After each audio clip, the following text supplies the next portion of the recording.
Bienvenue tout le monde à cette vidéo sur le concept Excel sur les dates. Je m'excuse si vous me voyez un peu en sueur, il fait chaud.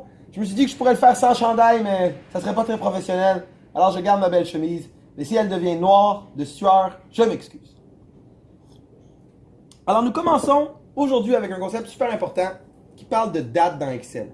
Pourquoi est-ce que c'est si important des dates dans Excel? Mais principalement parce que les dates, ça te permet de faire de l'analyse par rapport au temps qui a passé. Alors, un bel exemple, c'est si considérons que tu faisais le suivi de tes dépenses et tu vendais beaucoup de choses, tu voudrais savoir peut-être combien tu as vendu par mois ou par semaine ou par jour.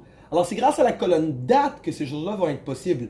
Mais dans Excel, la colonne date, elle n'est pas aussi simple que tu insères ça comme tu veux, quand tu veux, de la manière que tu veux. Qu'est-ce que je veux dire? Ben, il faut réaliser en premier que les dates, c'est vu différemment partout dans le monde. Pas seulement qu'au Canada, la date est vue d'une certaine manière. En réalité, au Canada, la date est vue différemment, que tu sois au Québec ou en Ontario, qui fait en sorte que nous, à Ottawa, on est super mélangés par rapport aux dates. Parce qu'on a une moitié québécoise qui pense que c'est des tirets, puis une autre moitié ontarienne qui pense que c'est des slash, puis là, on a les États-Unis pas loin qui pensent que c'est des slash, mais c'est inversé. Ça rend ça un peu étrange. Alors, regardons ça un peu, qu'est-ce qu'on va voir aujourd'hui par rapport à Excel. Et ensuite, on va continuer avec le concept de date. Je vais tout t'expliquer ça, tu vas voir, ça va être de luxe. Alors, aujourd'hui, le cours s'appelle date et texte. Parce que dans Excel, il n'y a pas juste des chiffres quand même. Hein? Il y a du date, il y a du texte et il faut faire des choses. Mais en général, il faut apprendre à utiliser les chiffres dans Excel en premier avant de commencer à utiliser des dates et du texte. Parce que c'est la première étape, les chiffres. Une fois que vous vous sentez plus confortable avec les chiffres, on passe au texte et aux dates et comment ça peut être utilisé. J'espère que ça va être clair cette petite partie du cours où on parle de ça. Alors dans date, on a certains trucs qu'on va discuter, incluant le concept numérique des dates. Ça veut dire que chaque date a un numéro. Comme la date numéro 1, c'est le 1er janvier 1900. On va parler de ce concept-là et j'espère qu'il va être clair. On va ensuite discuter de comment prendre une date et la transformer en 3 colonnes séparées qui ont l'année, le jour et le mois bien séparés ensemble en 3 colonnes. Ça, c'est super utile. On va voir comment calculer le nombre de jours ouvrés et calculer les jours ouvrés, ok, grâce à des fonctions comme NB jours ouvrés puis jours ouvrés. Et on va avoir une fonction secrète dans Excel qui s'appelle dateDiff. Et oui, une fonction secrète. Oh là là. Et après ça, une fois qu'on aura fini le concept des dates, on va parler un peu des fonctions texte. Il y en a 3 fonctions texte qui m'importent. La première, c'est la concaténation, qui dans Excel est le bouton « Et ». On va aussi parler des fonctions gauche, droite et milieu, qui nous permettent d'extraire des données. Et aussi, on va discuter des fonctions propres et majuscules, pour voir comment les majuscules sont gérables dans Excel. Et une fois que tout ça, ça sera fait, aujourd'hui, ça sera terminé, et nous pourrons passer au dernier cours d'Excel qui sera Dashboard. Celle-là, je vous promets, qui est compliquée. Et c'est pas parce que je vous aime pas, c'est juste parce que c'est comme ça la vie, c'est compliqué. Tout record, tout record. Bon, alors allons dans Excel ici pendant une seconde et allons regarder un peu la situation. La première chose que j'aimerais que vous remarquiez dans mon Excel ici, c'est que j'ai des cellules. Et si je vais dans une cellule et j'écris du texte, comme j'écris test. Si j'écris test, vous remarquerez que le test, il est à gauche de ma cellule. Il n'est pas à droite de ma cellule. Regardez, il n'est pas à droite. Mais si je mets un chiffre comme 12, 12 c'est un chiffre ou un nombre, et il est exactement à droite. Parce que dans Excel, il y a un truc qui s'appelle l'alignement général, et ça veut dire que le texte, il est toujours à gauche d'une cellule, toujours. C'est pas vrai. Il est à gauche d'une cellule si l'alignement est de l'alignement général, et il est à droite d'une cellule si l'alignement, c'est un chiffre, si c'est de l'alignement général. Ça veut dire que vous pouvez forcer l'alignement. Vous voyez, je peux prendre le 12 ici puis le mettre à gauche. Mais ça, c'est pas une super bonne idée parce que ça nous enlève l'information qu'on a de savoir si c'est un chiffre ou un texte. Vous allez dire, ouais, mais là, James, je sais que 12 c'est un chiffre puis que test c'est du texte, je comprends. Mais ça devient important avec des dates. Alors, si par exemple, je vais dans une cellule et j'insère le raccourci, avec le raccourci contrôle point virgule 2018-08-6, parce que c'est la date d'aujourd'hui, elle va à droite, comme un chiffre. Et ça c'est intéressant. Parce que les dates, comment qu'on les a fait, les êtres humains, c'est pas nécessairement logique mathématiquement. Qu'est-ce que ça veut dire ça? Ben, imaginons que je te demandais la question, c'est quoi 144 jours d'aujourd'hui. Comment est-ce que tu ferais ces mathématiques-là? C'est quoi ta stratégie pour savoir 144 jours d'aujourd'hui? Ah ah! Hein, c'est ça, moi, que je trouve un peu épeurant. C'est que dans la vraie vie, là, si tu essaies de calculer jour après jour, qu'est-ce qui se passe, c'est vraiment difficile. Pour vous illustrer un peu le propos, imaginez ici, j'ai le jour d'aujourd'hui et j'ai 144. Okay? Est-ce qu'il y a une manière pour moi de savoir c'est quoi 144 jours après aujourd'hui dans ma tête? Non, il faudrait que j'ouvre un calendrier et que je commence à compter. Mais dans Excel, il suffit de prendre la date, parce qu'elle est un chiffre, tu peux faire des maths avec elle. C'est-à-dire que je peux prendre la date d'aujourd'hui plus le 144. Et ça va me donner 144 jours après aujourd'hui. Et ça, c'est super cool que je suis capable d'avoir la date de 144 jours après aujourd'hui, parce que dans la vie, quand on fait des plans, des fois, on a des jours dans nos plans. Ça va prendre 10 jours, ça va prendre 5 jours, ça va prendre 25 jours.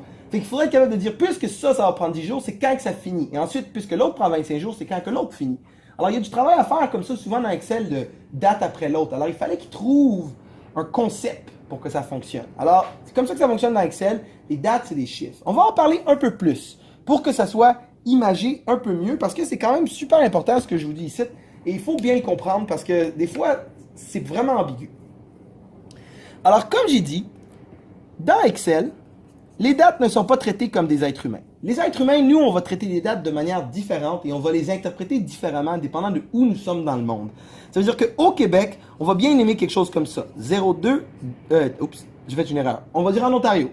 En Ontario, on va aimer quelque chose comme ça. 02-18-2017. Ça ressemble à quelque chose qu'on pourrait voir en Ontario. Au Québec, on aimerait probablement plus quelque chose comme ça. 2016 peut-être le mois comme 17-02.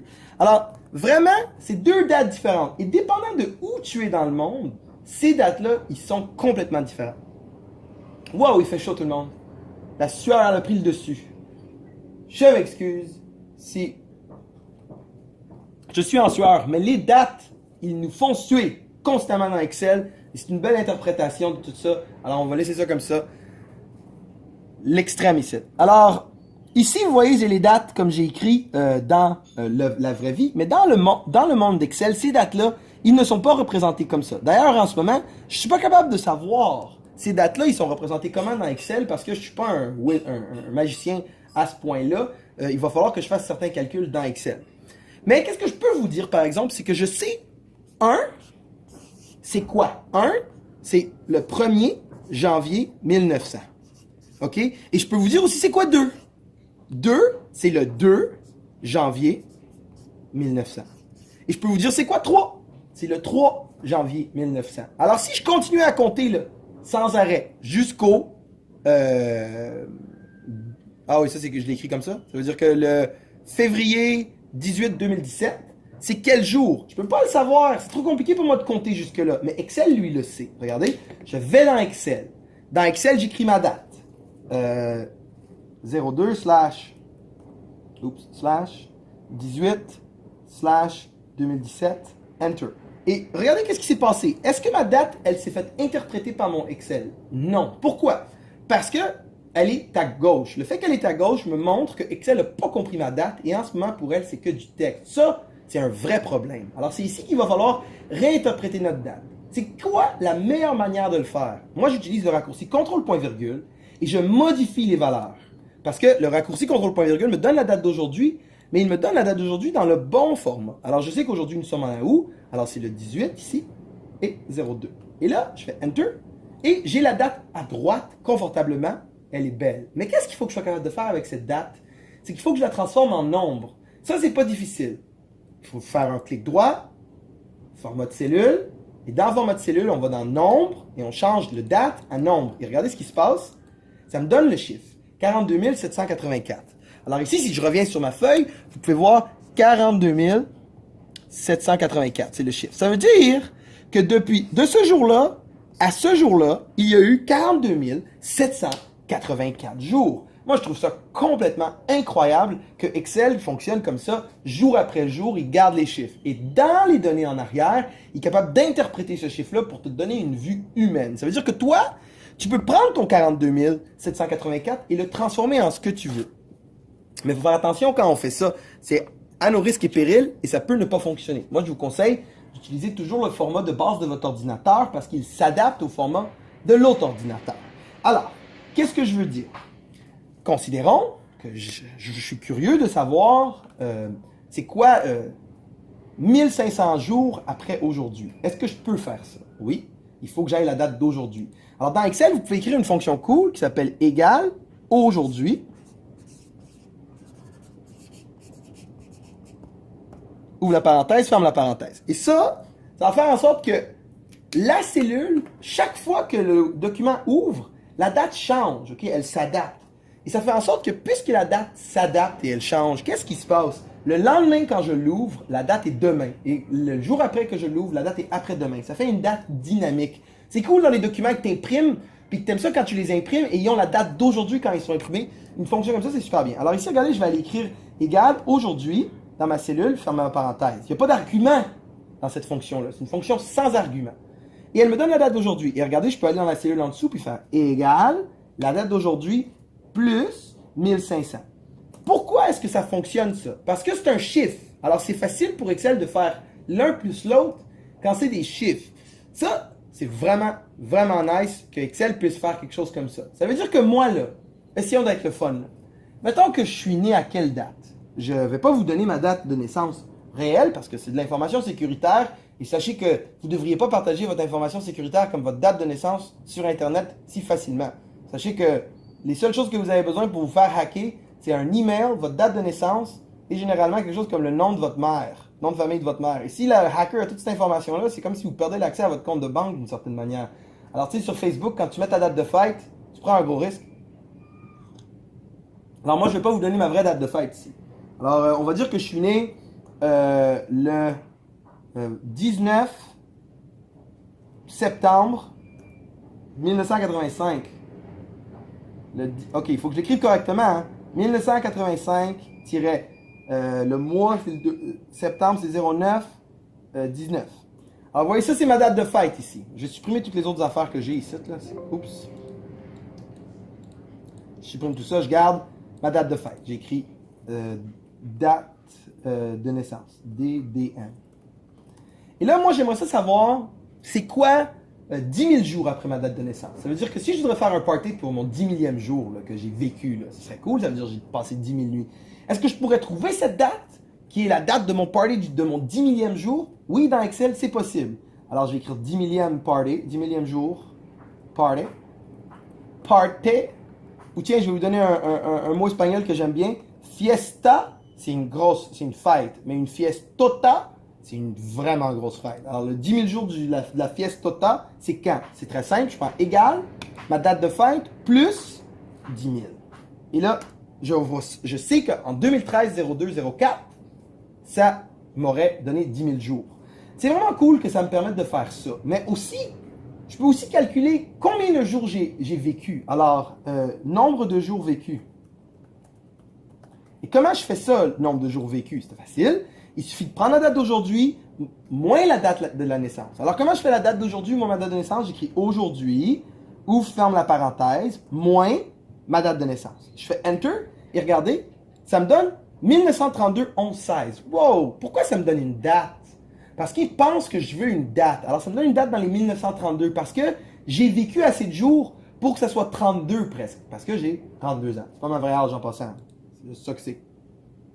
Alors ici, je peux faire, regardez, standard. Je choisis ma cellule avec ma date, j'enlève date et je mets standard. Et je peux voir que j'ai vécu 12 009 jours. Et ça fait pas longtemps que j'ai passé le 12 000. Je suis curieux de savoir c'est quand que j'aurais pu fêter le 12 000. Je vais ici 12 000. Je vais ici, je change dans ma fonction de 10 à 12. Et 12 000, c'était le 28. Ah, c'était proche. J'aurais peut-être pu fêter mon 12 000 jours. En passant, j'ai pas passé mes 12 000 encore parce que la date était vraie. Mais on pourrait quand même le voir. Alors, c'est quand même cool que j'ai été capable de faire des calculs comme ça dans Excel grâce au fait que les dates soient des chiffres. Mais sachez que si vos dates ne sont pas insérées correctement, si vos dates sont à gauche, par exemple, ici, si ma date de fête, je l'écrivais incorrectement, là. Regardez qu'est-ce qui se passe avec mes fonctions, il casse. Alors, c'est vraiment important que vous entrez vos dates correctement dans Excel. Sinon, ça ne fonctionne pas. Et la vraie meilleure manière de le savoir, c'est l'alignement général. Ça veut dire que si si vos cellules sont à gauche, là, c'est parce que vos dates sont mal entrées. Et si vos cellules sont à droite, ça veut dire que vos cellules sont bien entrées. Et ça, c'est une information comme vraiment importante, là. Puis, généralement, les gens ne le savent pas. Et je pense que si vous êtes rendu à cette étape-ci de mon cours, c'est aussi votre tâche maintenant de le partager avec la population. Cette sorte d'information que je vous ai donnée sur comment les dates dans Excel fonctionnent. Le fait que c'est des numéros qui commencent du 1er janvier 1900, 2 janvier, etc., etc. Et que lui, il transforme ce numéro-là en date pour toi. Et que toi, tu choisis un format pour cette date. C'est facile, tu fais je vais enlever ma mauvaise date, je fais un clic droit, format de cellule. Et regardez ici, dans date, je peux choisir un différent format. Si je voulais qu'il y ait un format anglais, je pourrais aller ici puis choisir anglais. Anglais, c'est avec A, je pense. Non, probablement que c'est... Ah oui, c'est anglais. Anglais Canada. Et vous voyez, je trouve anglais Canada. Je peux chercher anglais États-Unis. Puis là, il y a les anglais États-Unis aussi. Là, et puis je peux choisir celui de anglais États-Unis. Faire OK. Et là, ma date s'est transformée. Sachez que vous pouvez changer le format. Mais rappelez-vous que quand vous changez les formats, ça fait en sorte que la personne qui entre les données, peut-être va pas comprendre. L'ordi va peut-être pas comprendre la manière d'entrer les données. Et ça va rester du texte. Je sais pas ici si ça va le faire, là. Mais regardez, là, tu sais. Il l'a compris. J'ai été chanceux. Mais mettons que je leur ai écrit une affaire un peu plus complexe, comme 1985-19-7.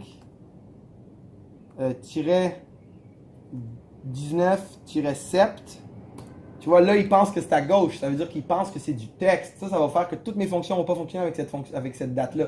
Alors, c'est important vraiment de s'assurer que les dates ils soient à droite et qu'ils soient bien entrés. Et ça va faire en sorte que vos données soient bonnes. Il y a beaucoup de pertes de données valides à cause de ça. Alors, j'espère que jusque-là, ça va. Que la fonction aujourd'hui fait du sens. En passant, il n'y a pas juste la fonction aujourd'hui, il y a aussi la fonction maintenant. La différence entre la fonction maintenant et la fonction aujourd'hui, c'est qu'elle rajoute l'heure. OK? La fonction aujourd'hui, c'est juste la date. La fonction maintenant, c'est aujourd'hui plus l'heure. En passant, l'heure dans Excel, c'est calculé assez intéressamment. Vous remarquez que si je mets 1 ou je mets 50, l'heure va être la même. Regardez, si je mets ça en heure, si je vais ici puis je choisis ça heure, que je mets 1, c'est 000, ou que je mets 50, c'est 000.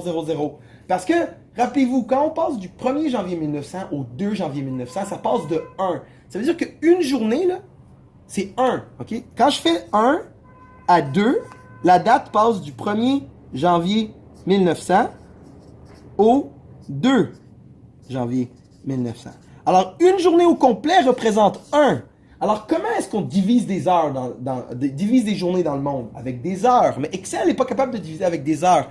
Alors, c'est la décimale, l'heure. 1, c'est l'entité totale qui est le jour, et la décimale représente les heures.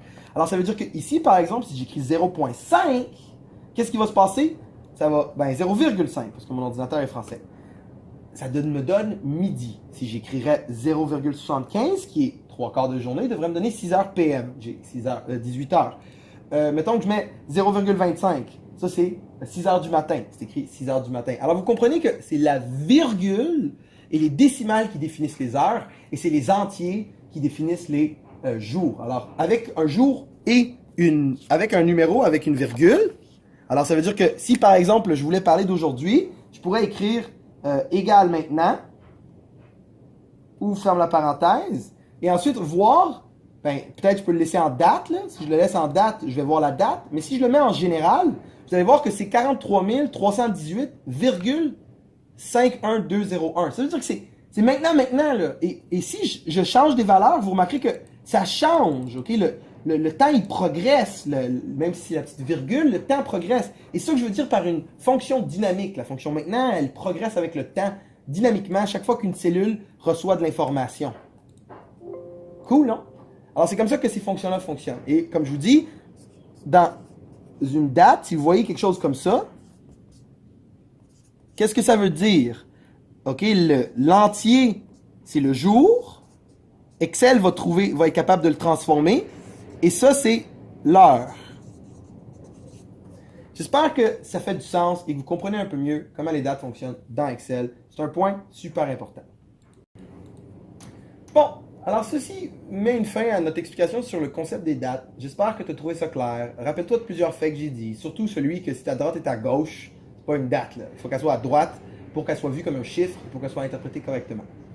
Alors ici, je vais aller sur mon document score, celui qu'on a utilisé pour le dernier cours. Vous pouvez l'avoir déjà téléchargé, il devrait être dans les commentaires si vous ne l'avez pas. Et dans le document score, j'aimerais vous faire remarquer qu'il y a une date d'embauche.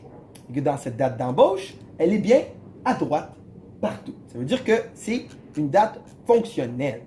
Alors, qu'est-ce que je pourrais faire avec cette date? Je pourrais insérer une nouvelle colonne et je pourrais me poser des questions sur qu'est-ce que je veux. Souvent, une chose qu'il faut être capable de faire dans Excel, c'est prendre une date et la transformer en une partie de cette date. Ça veut dire soit en jours, soit en mois, soit en année ou en quarter, en trimestre. Je trouve ça drôle qu'en anglais ça s'appelle un quarter, puis en français ça s'appelle un trimestre. Parce que trimestre, ça me fait encore qu'il y en a 3 mais trimestre c'est 3 mois, quarter c'est 4 par année, c'est un peu drôle, mais c'est comme ça que ça fonctionne. Alors, considérons que nous avons une date. Ça veut dire que nous avons une date qui est le 30 septembre 2001. Et le 30 septembre 2001, il y a quelque chose qui... J'aimerais ça prendre cette date-là qui est dans une cellule et le séparer en dedans de 4 cellules. OK? Une qui aurait 30, une qui aurait 7, pas le 09, une qui aurait 2001 et une qui aurait... ça, c'est janvier, février, c'est trimestre 1, mars, mai, c'est trimestre 2. Ça, c'est trimestre 3. Right? Ça va être T3. Right? Trimestre 3. Et j'aimerais ça que ça soit écrit ça. Et dans cette cas-ci, il y en a plusieurs dates. J'aimerais ça que ça soit partout. Alors, c'est en mesure de séparer tout ça. Alors, qu'est-ce qu'on va faire? C'est que pour les séparer, on veut dire des fonctions qui s'appellent égal texte. OK? Égal texte. Égal texte, ouvre la parenthèse, c'est une fonction qui transforme une cellule qui est un nombre ou un texte en texte voulu. Dans ce cas-ci, qu'est-ce qu'on va faire? C'est qu'on va prendre notre date, qui est dans une cellule, et on va écrire 4 fonctions. OK? La première, pour les années, ça va être la plus facile. Je vais la faire ici. Colonne 1, je vais l'appeler année. De la date, pas l'année d'expérience. Je vais ici, année de naissance. Et ici, je vais égal année, A-N-N-E-E, la date, ferme la parenthèse, enter, et regardez, ça me donne une colonne avec des 19 juillet. Ça, c'est juste parce que le format est mauvais. Je le mets en format standard et j'ai les dates correctement. Alors, ça, c'est le premier. Année, ouvre la parenthèse, la date, ferme la parenthèse. Mais il y en a un autre que l'année de naissance, OK? Oh, année de naissance, c'est ADN, ouais. Je fais insertion, et là, maintenant, on cherche peut-être le mois. Alors, le mois, moi, j'aime bien utiliser la fonction égale texte, ouvre la parenthèse, la date, virgule, et là, en dedans des quotes, il faut mettre MMMM, parce que MMMM, ça veut dire format mois, OK, au complet. Et là, je cherche le format mois au complet, je fais Enter, oups, point virgule, pas virgule, etc. Et là, ici, j'ai tous les mois, l'un après l'autre, regardez comment ils sont beaux, séparés. Alors, pour les mois, c'est égal texte, ouvre la parenthèse, la date, point virgule, guillemets anglais, guillemets anglais, ferme la parenthèse. Alors ça, c'est la fonction texte pour trouver le mois. Vous pouvez aussi trouver le jour de la semaine comme ça. OK, c'est la même fonction, égal texte, la date, point virgule, puis ici, ça change pour J en français parce qu'on dit jour, et en anglais, ça serait DDDD. Alors ici, par exemple, j'installe une autre colonne, je dis jour, j'écris égal texte, ouvre la parenthèse, la cellule date, point virgule, JJJJ, ferme la parenthèse, enter, et regardez ça, ça fonctionne super bien, je l'ai ici, le jour écrit, samedi, mardi, jeudi, je peux voir quel jour c'est cette date-là. Exceptionnel. Alors, je vous ai montré comment séparer cette date. Il en reste juste une affaire qui est un peu compliquée. C'est celle pour des trimestres. OK? Celle-là est vraiment utile si vous faites de l'analyse mathématique là, de choses comme des dates. Par exemple, pour le dashboard, je vous demande le nombre de ventes faites par chauffeur par mois. Alors, il faut être capable de séparer la colonne date en mois pour savoir combien elle a fait par mois. Alors, ça, c'est quand même quelque chose d'important. Mais le trimestre, je ne vous en demande pas, mais c'est quand même quelque chose d'intéressant à savoir comment faire. il faut utiliser la fonction sélectionner ou choose, choisir. Et fait qu'il faut utiliser la fonction choisir. Et la fonction choisir, choose en anglais, elle fonctionne avec un numéro d'index. Et le numéro d'index, c'est le mois. Et ensuite, qu'est-ce que tu fais? C'est que tu mets des points-virgules et tu dis comment tu veux séparer tes dates. Ça veut dire que mois, janvier, février, mars, c'est trimestre 1. Ensuite, trimestre 2, trimestre 3, trimestre 4. Vous changez l'ordre comme vous le voulez. Vous faites Enter et ça vous donne encore des chiffres parce qu'il pense que c'est une date. Je mets en standard et voilà, je suis capable de trouver quel trimestre que c'est grâce à ça. Avec une petite modification à ma formule, en faisant guillemets anglais T, guillemets anglais et, je suis capable de rendre ça à T1, T2, T3 pour savoir le bon trimestre pour la date. Et ça, j'ai été capable de prendre ma date et la séparer. Pourquoi c'est utile ces choses-là? Bien, considérons que je vais faire une fonction somme-ci là, pour savoir c'est quoi, ou la moyenne ci, la moyenne des salaires des gens qui sont nés en mars. Alors j'écris mars ici, et je peux faire égal, moyenne ci, de la plage où il y a les mois, pour le critère, point virgule, pour le critère qui est le mois de mars, point virgule pour les salaires ici. Alors vous voyez, en faisant cette fonction-là comme ça, je suis capable de trouver la moyenne des salaires des gens qui ont été engagés en mars. Et ça n'aurait pas été possible sans ma colonne mois. Ça aurait rendu l'exercice beaucoup plus difficile. Alors la création de la colonne mois m'a permis de faire ça. Même chose si je voudrais savoir par exemple pour les T1 ou les T2, trimestre 1, je vais ici, j'écris égal, c'est un moyenne ci. J'ai chaud la gang. Moyenne ci de la plage trimestre, point virgule, de T1, point virgule, de salaire. Et là, je ferme la parenthèse. Et je dis ceux qui sont été engagés dans le trimestre 1 ont 52 000. Et regardez, si vous êtes cool, vous pouvez mettre une validation de données, comme je vous ai appris, pour faire des menus déroulants. Et je pourrais mettre dans mon menu déroulant une liste qui est T1, point virgule, T2, point virgule, T3, point virgule, T4. Je fais OK. Et là, regardez, T1, T2. Et quand je les change, ça change ma valeur. Fait que je peux voir que c'est les gens qui sont engagés dans T1 qui reçoivent le meilleur salaire. Et j'ai vraiment fait ça confortablement grâce aux fonctions date et aux fonctions que je t'ai appris dans le passé. Mais sans ces fonctions date-là, ces choses-là sont vraiment dures à trouver et à accéder. Alors, ils se combinent bien. J'espère que ça fait du sens pour cette partie-là du vidéo, tout de moins. Maintenant, certaines fonctions ici sont intéressantes. Je vais garder ces fonctions-là ici, mais je vais les cacher pour le moment. Alors, je vais faire cacher, hide, masquer. Si vous regardez ici dans cette cellule-là, il y a une fonction qui s'appelle dateDiff. C'est une fonction intéressante qu'on va voir bientôt. Alors, comme je disais, des fois, il faut calculer aussi des nombres de jours entre des choses. Ça veut dire que peut-être que toi, tu penses que la pension devrait être calculée après un certain nombre de jours de travail. Ok, alors ici, il y a la journée d'embauche et tu aimerais savoir les gens qui ont travaillé plus de, je sais pas, 5000 jours ou les gens, à partir d'aujourd'hui, combien de jours ils ont travaillé. Je rajoute une colonne et je vais vous montrer comment faire ça. Alors, si vous voulez calculer le nombre de jours de travail, pas le nombre de jours avec la fin de semaine, on enlève les fins de semaine, il y a des fonctions Excel pour faire ça. Alors ici, je vais dire nombre de jours de travail. Alors, je peux faire égal nb.jour.ouvrez. Et là, je peux dire la date de départ, c'est la date d'embauche. La date de fin, c'est aujourd'hui. Ouvre, ferme la parenthèse, virgule. Et les jours fériés, je ne les ai pas. Mais sachez que si vous les auriez, vous pourriez les mettre. Il faut mettre des points-virgules, hein, si votre ordinateur est français. Pas des virgules. Et là, j'ai le nombre de jours de travail. On peut voir les gens ici, ils travaillent combien de jours, l'un par rapport à l'autre. La plupart sont dans les 5000, mais ça fonctionne quand même super bien. J'ai trouvé le nombre de jours de travail. Mais mettons que moi, j'aimerais que les gens aillent à la pension après 6000 jours de travail. Ça veut dire qu'une fois que tu as fait 6000 jours pour moi, c'est assez. Tu n'as plus besoin de travailler pour moi. Alors, il y a une fonction qui me permet de faire ça. Elle s'appelle comment, si je la cherche, pour trouver pas le nombre de jours de travail, mais c'est quand dans le futur, après X nombre de jours de travail. Alors, 6000 jours, travail, plus tard.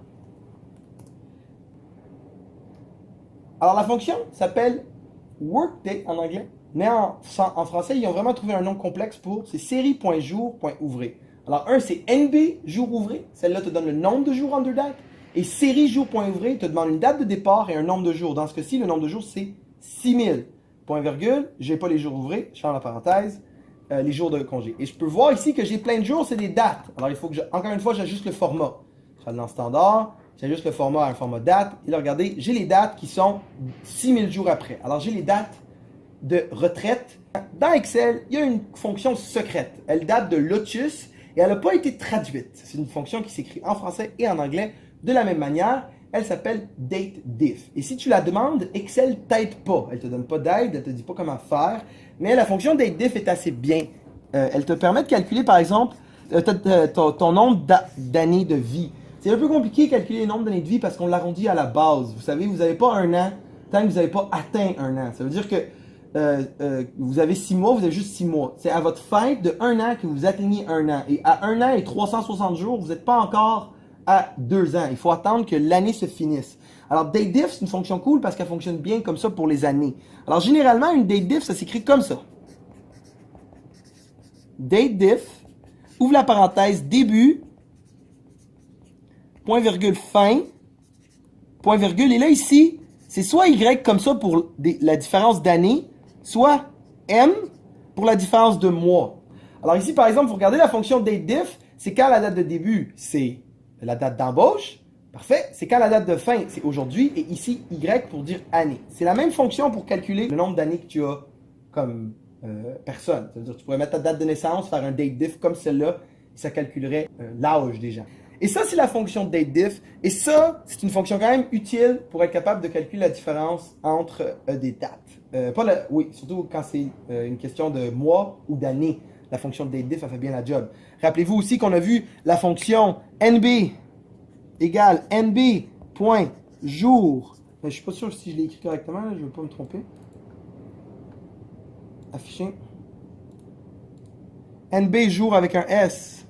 Point ouvrez. Ouvrez. Ouvre la parenthèse, ferme la parenthèse avec l'information dedans.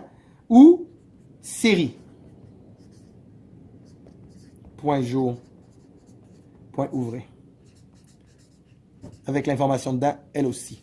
Et ces deux fonctions-là permettent de calculer le nombre de jours ouvrés. Et rappelez-vous que, puisque les dates sont des chiffres, vous pouvez juste faire l'un moins l'autre pour calculer le nombre de jours normal et traditionnel.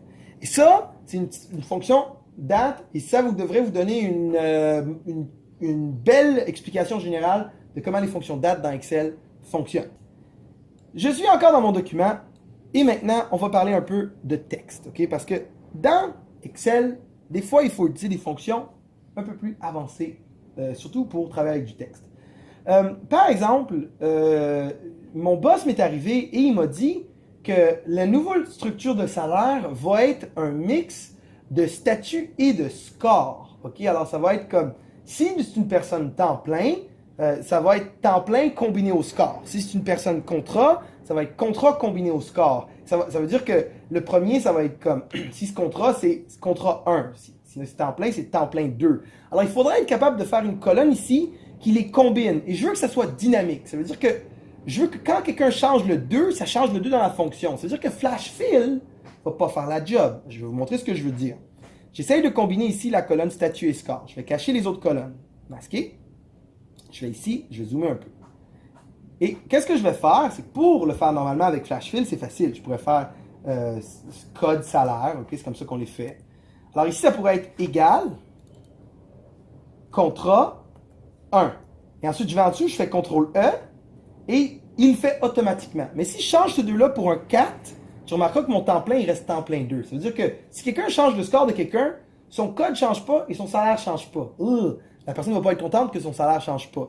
Alors, c'est ça le but ici. C'est être capable de faire une fonction qui dynamiquement calcule le code des salaires. Et ça, c'est grâce à un symbole dans Excel qui s'appelle « et » ou en français « éperluette ». Alors, on parle de texte et le premier outil texte qu'on va discuter, c'est la concaténation. Okay? C'est un mot vraiment élaboré qui parle d'informatique. Et la concaténation, c'est l'idée que tu as un texte et un autre texte et tu aimerais les rejoindre. Okay? Et le symbole pour rejoindre, c'est éperluette. L'éperluette nous permet de faire ça. Alors, dans ce cas-ci, j'aimerais mettre contrat concaténé à le score. Alors, je fais égal, contrat, le symbole pour la concaténation, c'est éperluette, score. Et là, regardez ce qui va se passer. Ça me donne contrat 1, temps plein 4, contrat 4, temps plein 5, ça fonctionne. Et si je change ici pour un 4 pour un 1, ça le change ici. Mais il n'y a pas l'espace. Puis moi, je la voulais l'espace. Ou peut-être même un tiret. Alors là, pour le faire, il va falloir que je mette quoi? Alors là, il y aura contrat. Et ici, il y a quoi? Il y aura un tiret. Et après ça, il y aura le score. Alors, dans ma fonction, il va falloir que j'aille des éperluettes ici. Et il faudra que je trouve le contrat. Contrat, c'est C2. Score, c'est M2. Et au milieu, l'éperluette, ben, il n'existe pas. Alors, pour mettre du texte dans Excel, comme je vous ai dit dans C, il faut mettre des guillemets anglais. Alors, vous voyez, il faut que je mette des sortes de tirets comme ça. Est-ce que ça va me permettre de le faire fonctionner? Oui. Regardez. Je vais ici, dans ma fonction. Et je vais après, je fais guillemets anglais, tiret, guillemets anglais, éperluette. Et regardez maintenant, contrat-1, temps plein-1, contrat-4. C'est vraiment cool. Alors, trim, c'est un outil quand même cool. En anglais, en français, ça s'appelle pas trim, ça s'appelle suprespace égale suprespace. Et suprespace, c'est assez simple. Tu fais juste écrire suprespace, tu ouvres la parenthèse, tu cliques la cellule, et vous avez remarqué que ça a réglé les espaces. Pas ceux avant la virgule, tristement, mais ça a quand même réglé la plupart des autres. Et trim, ça nous permet d'avoir ça assez bien, de régler les espaces. Mais des fois, on a un autre problème. Comme des fois, il y a des lettres en majuscules, ok, comme ça. Et là, j'aimerais ça que les majuscules s'enlèvent. Alors là, on ne va pas utiliser suprespace, on va utiliser une fonction qui s'appelle propre, non propre. Et je fais Enter, et regardez ce que ça va faire. Ça les met en proprement en majuscule, mais ça ne l'a pas trimé. Alors, je peux faire les deux. Je peux faire un trim de mon nom propre pour que ça soit... pas un trim, excusez-moi, en français, c'est un suprespace de mon nom propre. Et regardez, j'ai enlevé les espaces et j'ai mis ça correctement. Alors ici, par exemple, si je vais à la fin, puis j'écris quelqu'un vraiment étrangement, comme comme ça, avec des majuscules un peu partout, qu'est-ce qui va se passer? Ben, ça va s'écrire correctement dans le nom quand même. Et ça, c'est vraiment cool que vous pouvez faire des sortes de corrections rapides grâce à la fonction trim et la fonction suprespace et non propre, ou trim et proper. Et en français, sachez qu'il y en a aussi d'autres comme majuscule qui met en majuscule et minuscule qui met en minuscule. C'est vraiment des fonctions qui sont franchement très utiles dans Excel pour les dates, pour le texte. Alors, ça, c'est les fonctions de texte. Alors, qu'est-ce que vous pouvez faire avec du texte? Si je me permets de... Ça n'a pas été long, hein, le bout de texte, quand même. C'est pas très... Il n'y a pas tant de choses à discuter.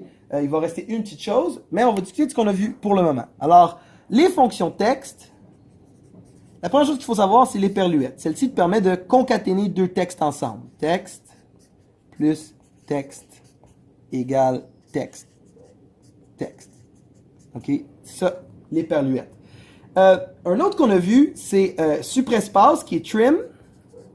On a aussi vu proper, qui est non propre. Et upper puis lower, qui sont majuscules et minuscules. Et cela va prendre une cellule normale, texte, et le transformer en texte différent. Okay, ça veut dire avec les espaces de régler. Propre, ça veut dire avec le T majuscule. Et upper, ça veut dire tout comme ça. Mais il y a aussi des fonctions texte qui te permettent d'extraire des choses. Okay? Et ceux-là sont vraiment importants quand tu commences à faire des choses massivement compliquées. Dans ce cas-ci, qu'est-ce que j'aimerais faire? C'est une fonction qui extrait, par exemple, le prénom. Okay, j'aimerais extraire le prénom. Là, vous savez comment le faire avec Flash Fill, mais sachez qu'il y a une manière de le faire avec des fonctions pour que vous soyez capable de produire des fonctions dynamiques grâce à ça. Et les fonctions, c'est gauche, droite, S-text, qui est au milieu, longueur, qui est len en anglais, en français ça s'appelle nbcar, et finalement, trouve, qui te trouve par exemple, et ou la virgule, ou des choses comme ça. Alors c'est les 5 fonctions qu'il faut naître. Gauche, droite, S-text, nomcar et trouve. Ils sont tous un peu différentes, mais ils te permettent tous de extraire correctement des choses. Je vais vous en faire un exemple rapidement de ça. Je veux extraire de la gauche jusqu'à la virgule. Alors il faut que je trouve et où la virgule. Alors la fonction trouve va me permettre de, dans le texte recherché, trouver... Le texte recherché, c'est virgule. Alors je fais guillemets anglais, virgule, guillemets anglais. Oups, guillemets anglais, virgule, guillemets anglais. Et là, dans ce texte-là, et là, faut que je mette point virgule ici parce que je suis en français. Dans ce texte-là, je fais la parenthèse. Et regardez, la virgule est au 7e, la virgule est au 10e, la virgule est au 10e. Ici, je vais enlever les espaces d'extra que j'ai, là, parce que je me suis tiré dans le pied quand j'ai fait ça. Parfait. Alors là, j'aimerais ça enlever les Abbott, les Acosta, les Adams, tout ça là. Lui aussi, je pourrais éclairer cet espace. Mais... comment je vais faire? Je vais aller ici, et dans mon trouve, après, je vais faire un S-text. Un S-text va me permettre... ben, arrêtez, je peux faire un gauche dans ce cas-ci. Parce que je veux extraire de la gauche. Alors, je fais un gauche. Et le texte, c'est ce texte-là. Pour quelle quantité de caractères? La virgule moins 1. Parce que la virgule, c'est le 7e. Moins 1, ça va être le dernier. Et regardez, je fais ça. Point virgule, hein. Je fais ces erreurs souvent dans ce cours-ci, là. Et là, regardez, ça l'a bien extrait. Un petit problème, ça devrait être que je fais un petit trim ici avant. Alors, vous voyez, je vais trimmer mon A2. J'écris trim, ou ferme la parenthèse. Pas trim. En anglais, c'est trim. En français, c'est quoi? Suprespace. Suprespace. Je fais Enter, et regardez, ils sont là. Ça n'a pas fonctionné. Mon Adams, il n'a pas compris le trim que je voulais. Clairement, ça n'a pas fonctionné, mon plan. Je vais peut-être devoir le faire d'une autre manière. Je vais laisser faire. Ah non, je pourrais juste probablement trimmer toute l'affaire. Parce que toute l'affaire. Ouais. Trim. Toute l'affaire. Suprespace. Toute la fonction. On va essayer ça, voir. Et on fait ça comme ça. Et voilà! J'ai réussi à avoir tous les noms séparés. Et ça, c'est les fonctions séparatrices d'Excel. Gauche, droite, S-text, NBCar et trouve. Trouve va te permettre de trouver quelque chose. Et grâce aux autres fonctions, comme compter le nombre de caractères, tu peux faire moins, extraire de la droite, extraire de la gauche. C'est vraiment utile quand tu essaies de faire comme des recherches V ou des si qui regardent pour une clause dans un nom ou quelque chose comme ça. C'est particulièrement utile. J'espère que vous avez trouvé ça utile, cette partie du cours où je vous explique date et texte. Si je me permets de vous donner un petit récapitulatif, dans Excel, les dates, c'est des chiffres. Ça veut dire qu'il faut qu'ils soient alignés à droite d'une cellule comme des chiffres et non comme du texte. S'ils ne sont pas, toutes les mathématiques que je vous ai enseignées dans ce cours-ci ne fonctionnent pas. Ça veut dire qu'il ne faut pas calculer comme quoi. Qu'est-ce que je vous ai montré? Le nombre de jours entre deux dates, ou c'est quand 10 000 jours après aujourd'hui, ou 144 jours après aujourd'hui. Une autre chose que je vous ai montré comment calculer, c'est le nombre de jours ouvrés entre deux dates. C'est-à-dire le nombre de jours de travail entre deux dates. Ça aussi, je vous ai montré comment faire ça grâce à NB jours ouvrés et série jours ouvrés. Deux fonctions quand même super utiles. Je vous ai aussi montré comment séparer une date grâce à des fonctions cool qui sont utiles comme texte, choisir et année. Cela vous a permis de séparer une date. Et après ça, je vous ai montré comment concaténer du texte grâce à l'éperluette. Et je vous ai aussi montré comment utiliser des fonctions comme trim, suprespace, nom propre, upper ou majuscule pour altérer le texte. Et finalement, je vous ai montré comment séparer du texte grâce aux fonctions gauche, droite, S-text, NBCar et trouve. J'espère que tu remarques que FlashFill aurait pu faire à peu près la même chose dans toutes ces situations-là. La différence, c'est que FlashFill ne le fait pas d'une manière dynamique. Ça veut dire que si quelqu'un change les données, tes données FlashFill ne seront pas changées, contrairement à cette fonction que c'est dynamique. C'est-à-dire que si quelqu'un change le nom de Abbott James à Abbott Amott parce qu'on a fait une erreur, ben la fonction change. Écoutez, j'espère que vous trouvez ça le fun. J'espère que vous avez apprécié ce petit cours-là. Il vous reste juste un cours. Si vous écoutez celui-là, c'est parce que vous finissez l'étape 5. Et il vous reste que l'étape 6. J'espère que vous allez être prêts pour le prochain vidéo et l'étape 6 qui va être particulièrement difficile. Mais j'espère que ce vidéo vous aide à calculer le nombre de jours ouvrés entre le début et la fin des ventes, des shipments de mes parents pour le périple. Sinon, j'espère que ça va vous aider dans votre vie de mieux comprendre date. Passez une belle après-midi et une belle journée. Et surtout, bonne chance dans Excel.